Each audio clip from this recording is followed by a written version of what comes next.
மேகம் கருத்திருக்கு திரைப்படம் கடந்த 1987 வெளியான திரைப்படம். பொதுவாக நடிகர் நடிகைகள் தங்களை அசிங்கமாக காட்டிக்கொள்ள சில படங்களின் சூழ்நிலைக்கேற்ப வித்தியாச கெட்டப் போடுவதுண்டு.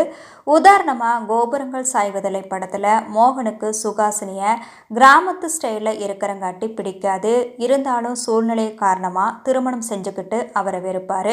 இந்த படத்தில் அழகான சுகாசினி தன்னை ஒரு மோசமான தோற்றம் கொண்டவரா அழகில்லாத பெண் போல காண்பித்து கொள்ள தோற்றத்தில் மெனக்கிட்டு இருப்பார்.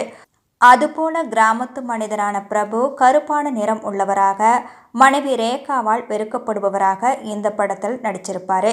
கருப்பா இருந்தாலும் அழகுதான், சிகப்பா இருந்தாலும் அழகுதான், வண்ணம் முக்கியமில்ல, நம்ம எண்ணம் மட்டுமே முக்கியம் என்பதைத்தான் மேற்கண்ட படங்கள் வலியுறுத்தி இருக்கின்றன. இந்த படத்துல மிக பாவமான மனிதராக பிரபு, மனைவி ரேகாவால் வெறுப்புக்குள்ளாகும் மனிதராக அழகா நடிச்சிருப்பாரு. ராமநாராயணன் இயக்கியுள்ள இந்த படத்திற்கு மனோஜ் கியான் இசையமைச்சிருக்காரு. அழகான புள்ளிமானே உனக்காக அழுதேனே என்ற பாடல் சூப்பர் ஹிட் ஆனது. வைரமுத்து பாடல்களை எழுதியிருந்தார். நான் கண்ணீராலே கழுவி பார்த்தா கருப்பம் மாறாத